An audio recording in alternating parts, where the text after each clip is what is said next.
ચાણસ્મા પાલિકાના જીતેલા ત્રણેય અપક્ષ ઉમેદવારે કોંગ્રેસને સમર્થન જાહેર કર્યું. કોંગ્રેસ પ્રદેશ પ્રમુખ શક્તિસિંહ ગોહિલના હસ્તે કોંગ્રેસનો ખેસ પહેરી અપક્ષમાંથી કોંગ્રેસમાં જોડાયા. અપક્ષ ઉમેદવાર પુરુષોત્તમ પટેલ પણ કોંગ્રેસમાં જોડાયા. ચાણસ્મા પાલિકામાં 15 બેઠકો સાથે ભાજપ બહુમતીમાં તો સામે અપક્ષ ઉમેદવારો જોડાતા કોંગ્રેસની 5માંથી 8 બેઠક થઈ.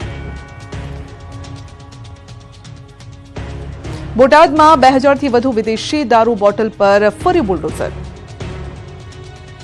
આ દ્રશ્યો નિહાળી દારૂડિયાઓના જીવ બળી જશે, કેમ કે બોટાદમાં પોલીસે 2000થી વધુ વિદેશી દારૂની બોટલ પર બુલડોઝર ફેરવ્યું. બોટાદ ટાઉન પોલીસ દ્વારા વર્ષ 2022થી 24 દરમિયાન કુલ 35 ગુનામાં ઝડપાયેલ દારૂ અને બિયરનો નાશ કરાયો. બોટાદ શહેર દૂર આરટીઓ કચેરી નજીક દારૂની બોટલ ગોઠવી તેના પર બુલડોઝર ફેરવી દેવાયું.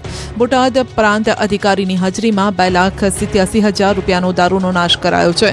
દારૂનો નાશ થતાં લોકો પણ તે જોવા માટે ઉમટી પડ્યા.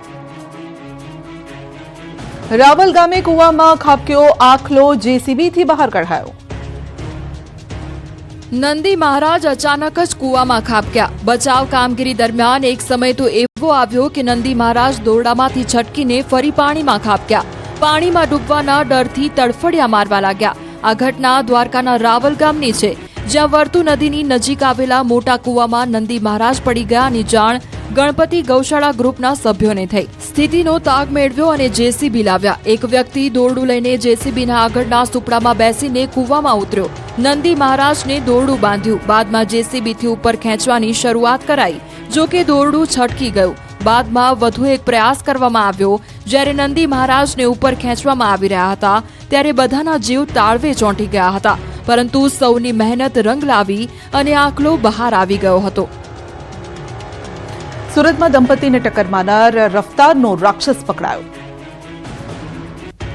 આ એ જ શખ્સ છે કે જેમણે થોડા દિવસ પહેલા એક દંપતીને મોતની ટક્કર મારી હતી. આ એ જ રફતારનો રાક્ષસ છે જેમણે સુરતના લાલ દરવાજા ખાતે કહેર મચાવ્યો હતો.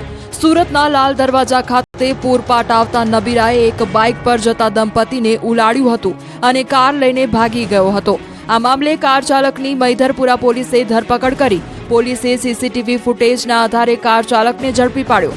ફૂલ સ્પીડમાં કાર ચાલક બાઇકને ટક્કર